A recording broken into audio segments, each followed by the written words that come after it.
പെട്ടെന്ന് നോക്കുമ്പോൾ പുറത്ത് ഒരു അടി വന്ന്, രണ്ടാമത്തെ അടി പിന്നെയും വരുന്നു തലക്കേക്ക്. അപ്പം ഞാൻ ഈ കൈ കൊണ്ട് ബ്ലോക്ക് ചെയ്ത്. ഒരു കുട്ടിയെ മാരകമായിട്ട് അടിക്കുന്ന കണ്ടപ്പോൾ അങ്ങനെ അടിക്കരുത് എന്ന് പറഞ്ഞുകൊണ്ട് പിടിച്ചു വെക്കാൻ ഇറങ്ങിയതാണ്. എന്നെ അടിക്കുകയും എൻ്റെ വണ്ടി തകർക്കുകയാണ് ഉണ്ടായിട്ടുള്ളത്. പിന്നെ പേപ്പട്ടിയെ തല്ലുന്നത് പോലെ തലങ്ങും വിലങ്ങും ഒരു 18 വയസ്സുള്ള പയ്യനെ, ഒരു വിദ്യാർത്ഥിയെ അവിടെ സംഘം ചേർന്ന് തല്ലും. ഒരു സ്ത്രീ, ഒരു ഫാമിലി വരികയാണ്, അവർ ബൈക്കിലൂടെ വരുമ്പോൾ അവരുടെ പുറത്ത് കൊടുക്കുകയാണ്. പിന്നെ ഭ്രാന്തളകിയിട്ടുണ്ടാവും. ചെമ്മരത്തൂരിൽ വിദ്യാർത്ഥികളെ ഒരു സംഘം മർദ്ദിച്ചതായി പരാതി. ഗ്രൗണ്ടിൽ കളി കഴിഞ്ഞ് മടങ്ങുകയായിരുന്നവരെ ചെമ്മരത്തൂരിൽ ബൈക്ക് തടഞ്ഞ് ആക്രമിച്ചെന്നാണ് പരാതി. പരിക്കേറ്റ വിദ്യാർത്ഥികൾ വടകര ഗവൺമെന്റ് ജില്ലാ ആശുപത്രിയിൽ ചികിത്സ തേടി. കഴിഞ്ഞ ദിവസം വൈകുന്നേരത്തോടെയാണ് സംഭവം. റോഡിൽ വാഹനം തടഞ്ഞ് കവുങ്ങിൻ കഷ്ണം, ഇരുമ്പ് പൈപ്പ് എന്നിവ ഉപയോഗിച്ച് മർദ്ദിച്ചെന്നാണ് പരാതി. പുറത്തും മുഖത്തും ഉൾപ്പെടെ പരിക്കേറ്റ വിദ്യാർത്ഥികൾ വടകര ജില്ലാ ആശുപത്രിയിൽ ചികിത്സ തേടി. മർദ്ദനമേറ്റ വടകര ഒന്തത്ത് ഫവാസ് വടകര പോലീസിൽ പരാതി നൽകിയിട്ടുണ്ട്. സംഗതി ഞാൻ കളിയും കഴിഞ്ഞ് നേരെ മെയിൻ റോഡുമ്മലേക്ക് ഇറങ്ങി നിൽക്കുമ്പോൾ തന്നെ കുറേ ആൾക്കൂട്ട് ഓടി വരുന്നത്. ഞാൻ സംഭവം ബ്ലോക്കാണ് വണ്ടി, റോഡ് മൊത്തം വണ്ടി മേലുള്ള ഞാൻ ഏറ്റവും ബാക്കാണുള്ളത്, എൻ്റെ ഓടിവനാണുള്ളത്.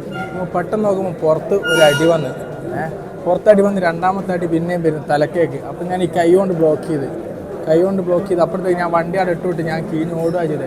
വരുന്ന എല്ലാവരും ഇങ്ങനെ ഇതാക്കും. അതിൽ 5 ആൾക്കാരെ കൂടിയിട്ട് കമ്പി, ബടി എന്ന സാധനങ്ങൾ കൊണ്ടെല്ലാം അടിച്ചിട്ട് തന്നെ ഇങ്ങനെ പോകും. എല്ലാവരും അടിച്ചടിച്ച് ഓടിക്കുക. കുറേ നമ്മളിവിടെയുള്ള കുറേ കുട്ടികളുണ്ട് കളിയും കഴിഞ്ഞ് വരുന്നത്, ഒന്നും അറിയാത്ത. അപ്പോൾ എല്ലാവരും എന്താക്കും, ഇങ്ങനെ വരുന്നതിന് അടിച്ചടിച്ച് ഓടിക്കുക. വേറെ തെറ്റും നമ്മൾ ചെയ്തിട്ടില്ല. നമ്മൾ കളിക്കാൻ പോയി നോർമലായിട്ട് റോട്ടിൽ വന്ന് വീട്ടിലേക്ക് പോകുന്നതാണ്. മെയിൻ റോട്ടുമ്മിലേക്ക് കാര്യം നിൽക്കുമ്പോൾ എന്താക്കി അടി വന്നിട്ട്. അടിക്കുന്ന ചെമ്മരത്തൂരുള്ള 2-3 ആൾക്കാരെ കണ്ടാലറിയാൻ പറ്റൂ. പേരൊന്നും കറക്റ്റ് അറിഞ്ഞൂടാ. ഇല്ല കളിക്കുന്നത് നമ്മൾ കളിയും കഴിഞ്ഞ് നോർമലായിട്ട് വീട്ടിൽ പോകുന്ന പോലെ വന്നതായിരുന്നു. അപ്പോൾ മെയിൻ റോഡ് വന്നാണ് അടി സംഭവിച്ചത്. അല്ല, നമ്മളടുത്ത് ബൈക്ക് ഉണ്ടായിരുന്നു. ബൈക്കെല്ലാം അടിച്ച് നിരത്തിയ കളിലേക്ക് നമ്മളിട്ട് ഓടിയ ബൈക്കല്ലോ അപ്പാടെ അടിച്ച് നശിപ്പിച്ചാളിലേക്ക്.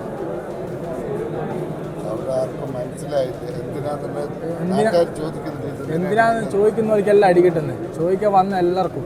അതൊരു ഫാമിലി ബൈക്കുമ്പോൾ പോകുമ്പോൾ ഓലെ അടിച്ചിട്ട്, ഒരു ഫാമിലി പോകുമ്പോൾ ഓലിക്കും അടി കിട്ടി. കുറേ ഗ്ലാസ്സിന് അടിച്ച്, കാറിൻ്റെ എല്ലാവരെയും അടിക്കലുണ്ട്. സെൻസസ് ഡ്യൂട്ടി കഴിഞ്ഞ് മടങ്ങവേ റോഡിൽ വിദ്യാർത്ഥികളെ മർദ്ദിക്കുന്നത് കണ്ട് തടയാൻ ശ്രമിച്ച അധ്യാപകനും മർദ്ദനമേറ്റതായി പറയുന്നു. പരിക്കേറ്റ അധ്യാപകൻ അർഷാദും ആശുപത്രിയിൽ ചികിത്സ തേടി. ഞാൻ സെൻസസ് ഡ്യൂട്ടി കഴിഞ്ഞ് തിരിച്ചു വരുന്ന സമയത്താണ് റോഡിൻ്റെ മുകളിൽ നിന്ന് ഒരു പ്രശ്നം ഉണ്ടാകുന്നത് കാണുന്നത്.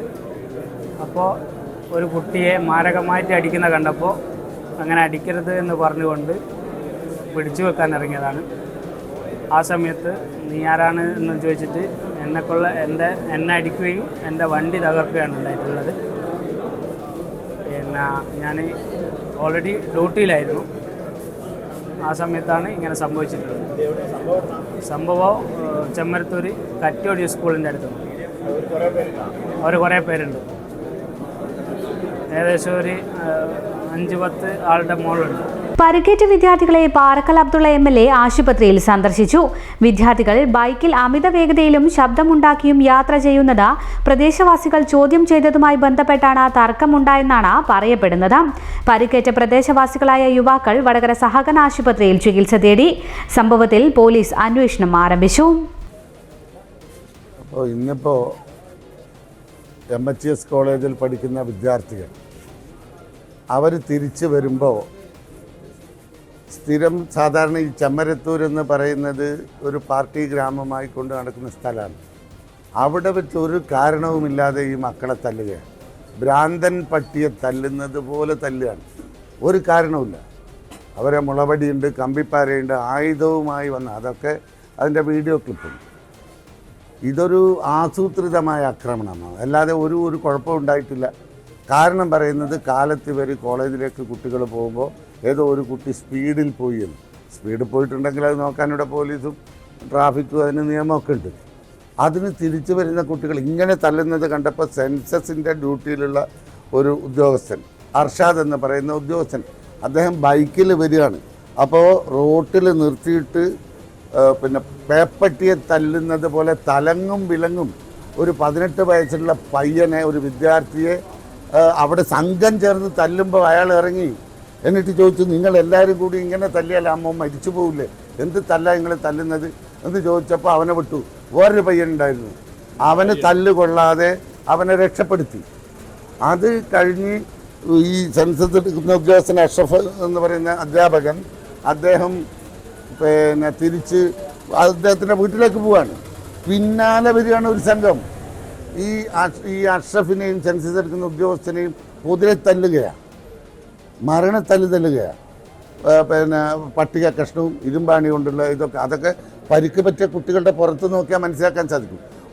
ഒരു ഫാമിലി വരികയാണ്, അവർ ബൈക്കിലൂടെ വരുമ്പോൾ അവരുടെ പുറത്ത് കൊടുക്കുകയാണ്.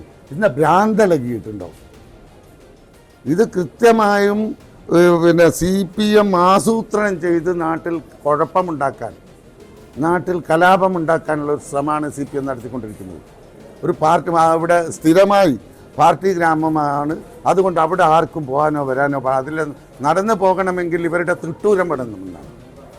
ഇങ്ങനെ എത്ര കാലമാണ് ഒരു പ്രദേശത്ത് ഇങ്ങനെ ഇവരുടെ അടിമത്തം പേറി ജീവിക്കാൻ സാധിക്കുക? മക്കളെയൊക്കെ ഇങ്ങനെ സ്ഥിരമായി തല്ലുന്നൊരു ഏർപ്പാടാണ് പലപ്പോഴും. അപ്പോൾ ഇതിന് അറുതി വരുത്തിയാൽ മതി. എനിക്ക് സൂചിപ്പിക്കാനുള്ളത്, കൃത്യമായി കേസെടുത്ത് ഈ ക്രിമിനലുകളെ കൽത്തുറുങ്കിലടക്കണം, നിയമത്തിൻ്റെ മുന്നിൽ കൊണ്ടുവരണം. കാലമൊക്കെ മാറിയിട്ടുണ്ട്. ഇനി നീതി നടപ്പിൽ വരുത്തണം. ഞങ്ങൾക്കായി എന്തെങ്കിലും ഒരു ഫേവർ ഞങ്ങൾ പറയുന്നില്ല.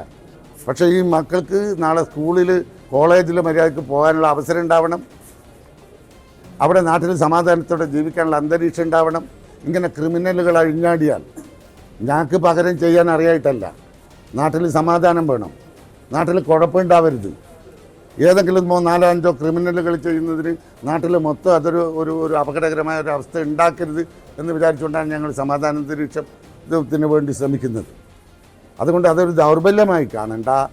പോലീസ് ശക്തമായ രീതിയിൽ നടപടിയെടുക്കണമെന്നാണ്. ആരൊക്കെയാണോ പ്രതികൾ, ആ പ്രതികളുടെ ലിസ്റ്റ് വളരെ കൃത്യമായി വീഡിയോയിലുണ്ട്. അവിടെ പിന്നെ CCTV ദൃശ്യമുണ്ട്. ഈ ഗുണ്ടകളെയൊക്കെ കൃത്യമായി കാണുന്നുണ്ട്. അവർ ആയുധവുമായി കയ്യിലേന്തിക്കൊണ്ട് തല്ലുന്ന ദൃശ്യങ്ങളുണ്ട്. അപ്പോൾ അതുകൊണ്ട് ശക്തമായ നടപടി പോലീസിൻ്റെ ഭാഗത്തുണ്ടാകണം എന്നാണ് ഞങ്ങൾക്ക് സൂചിപ്പിക്കാനുള്ളത്.